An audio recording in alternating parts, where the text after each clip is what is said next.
care and you're aware, your question is going to be, well, what do I do next? Do the carbon calculator. Do our carbon calculator because it helps our project, it helps your community. You wouldn't understand what it means when you do something locally. But to be the most, I'm here to serve my community.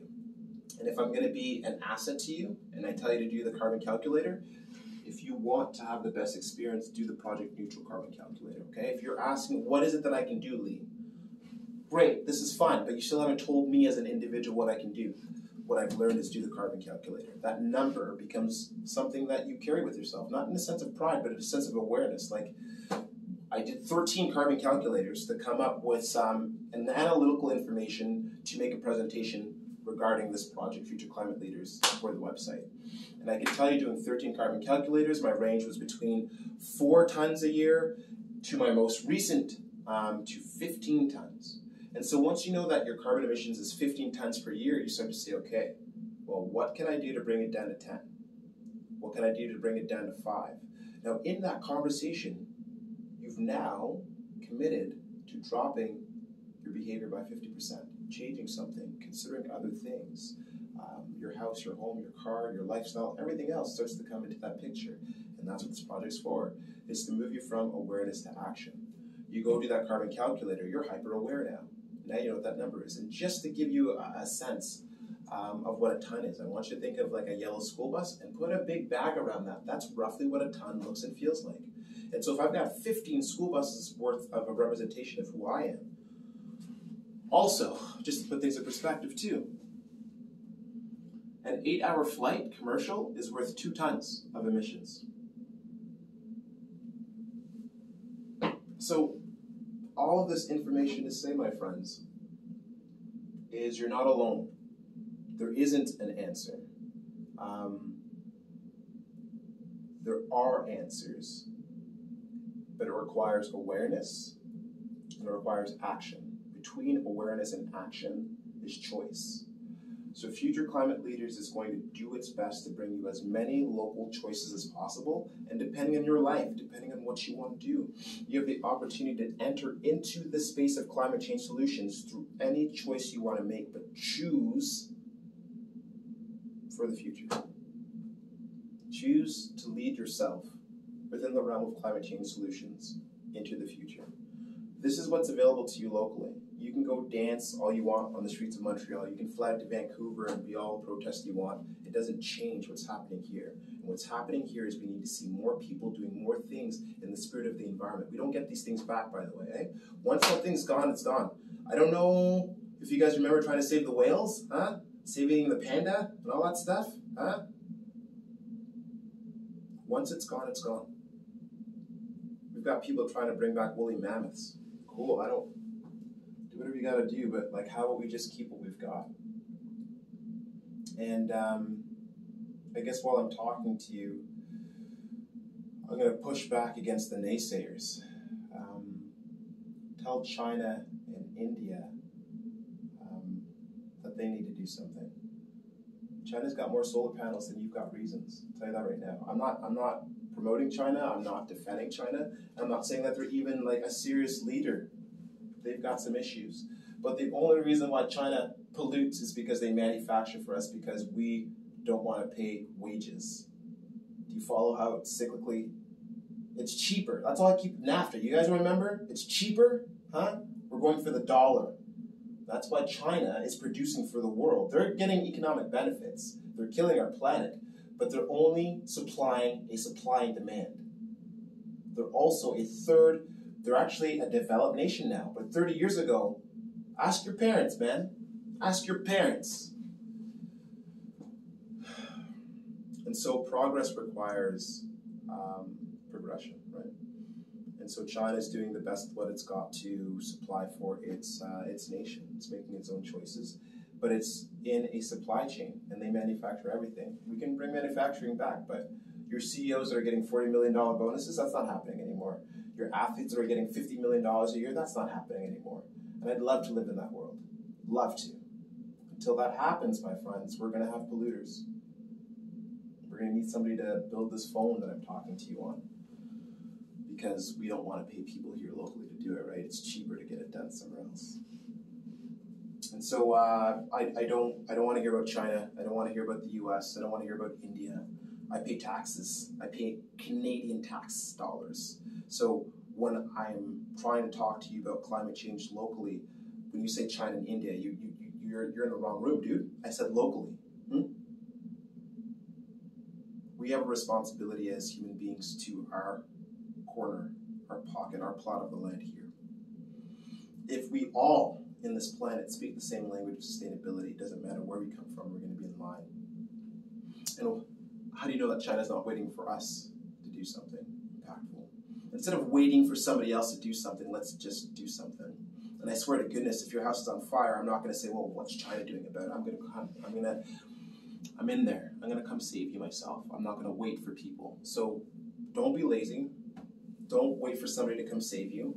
And I can tell you, just watching the government move on these things, it is going to be far better for you to have a plan, my friend, than it is for you going to wait for the government to come through. Because right now we're 2022, 2030, scientifically speaking, tipping points, icebergs. You're the last generation that might see icebergs.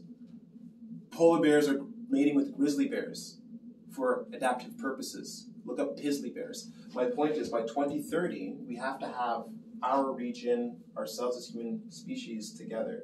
And I'm not saying this is not like Star Trek, eh? There are going to be no miracle moments. There are technologies that are on the horizon that are 10 years out before we as people are going to be able to access it. 10 years out. We're already too far. We're already in trouble. So, as a person out there, make sure that you're voting for people that are going to be making this a part of their solution-making thinking. There's a challenge that I have where the government says this is a problem. And I go, okay, I agree, this is a problem. Then I go, what are we going to do? And the government's talking about something else. If it's truly a problem, show me. Just like COVID, eh? COVID was a problem. It is a problem. Everybody's in a mask. Everybody's locked down. I cannot escape the reality that there is a problem out there. You want to know why? Because all of the traffic lights are indicating that this is something that is a reality to more than just me. So whether you believe it or not, you can't deny that COVID is real because you can see the masks. So it's really up to the government to really make it clear as to if it's important or not. The last thing that I want to leave you with is the most practical, important piece for our region. Today's December 13th. It's very fitting that I'm doing this conversation now. The city of Cornwall, God bless the lady that's at the desk.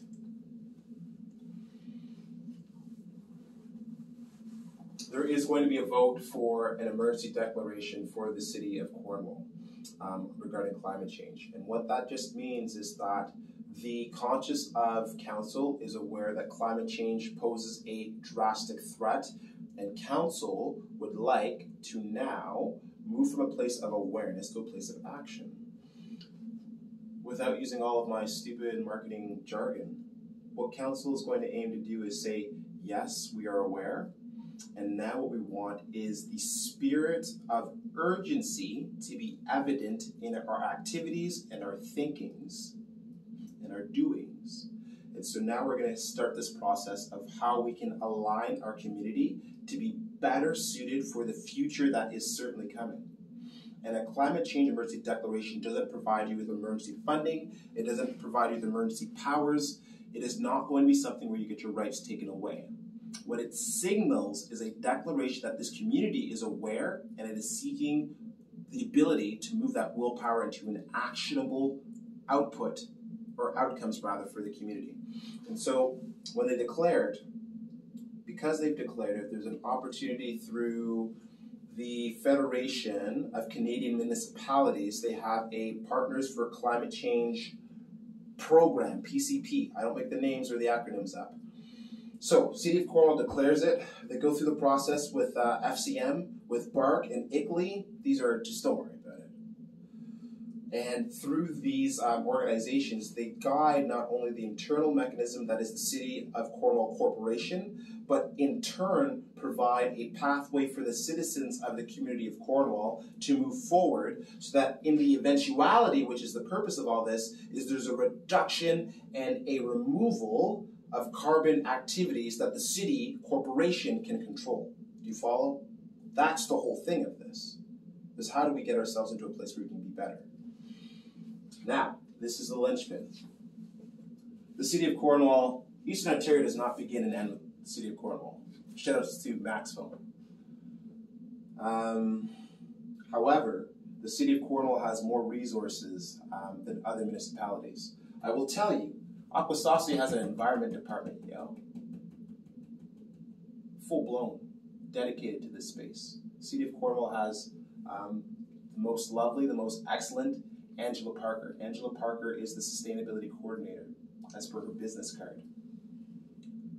There is one person focusing on the activities of 47,000 people, while the eyes of 155,000 people are waiting to see what this one city corporation is going to do. If the City of Cornwall does nothing, there's no impetus. I'm not saying there's no impetus, because shoutouts to South Glengarry for having a functional, active, engaging environment committee. I love sitting on their meetings, love it. But what the City of Cornwall does, it allows for other municipalities to say, okay, we've got access to that programming, how's that programming work? And we start doing this collaboration thing where, hey, how did you do this? How did we do this? It is the hope of future climate leaders that we can organize our region around climate change and present ourselves as a region to the government. So instead of Maxwell saying that they have a need and they go and they get a small pie, slice of the pie, we've got Cornwall that goes and they get a small slice of the pie.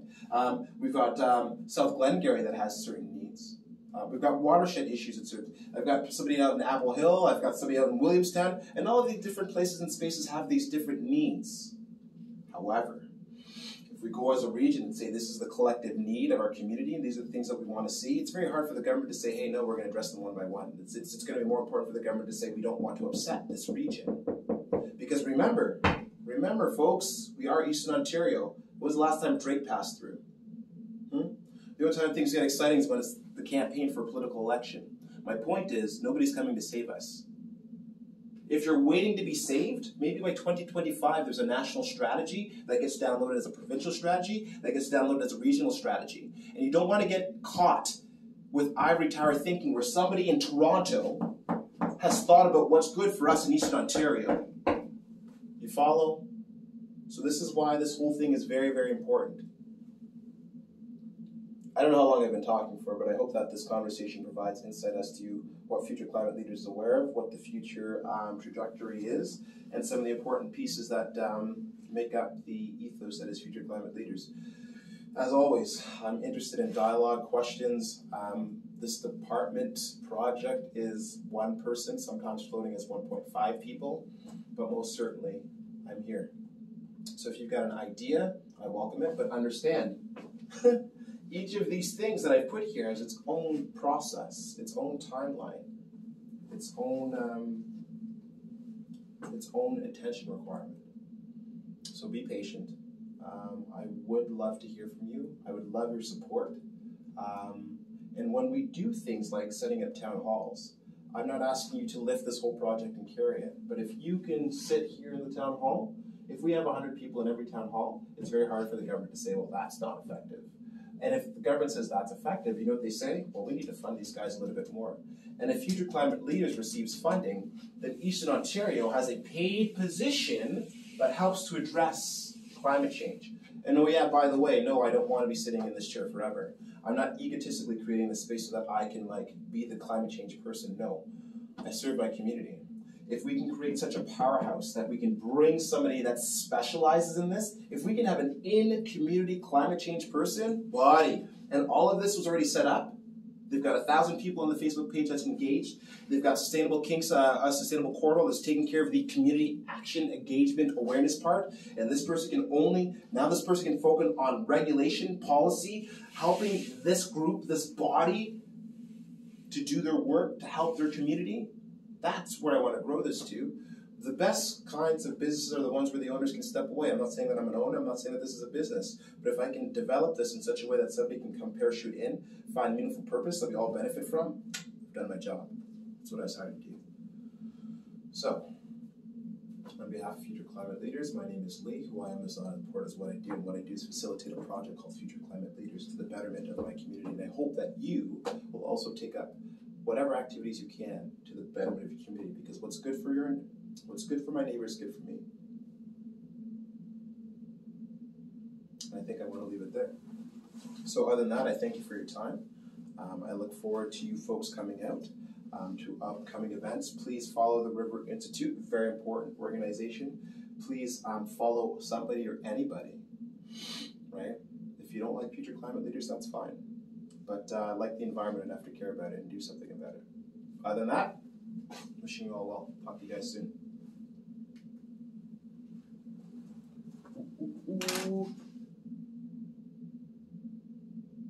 No.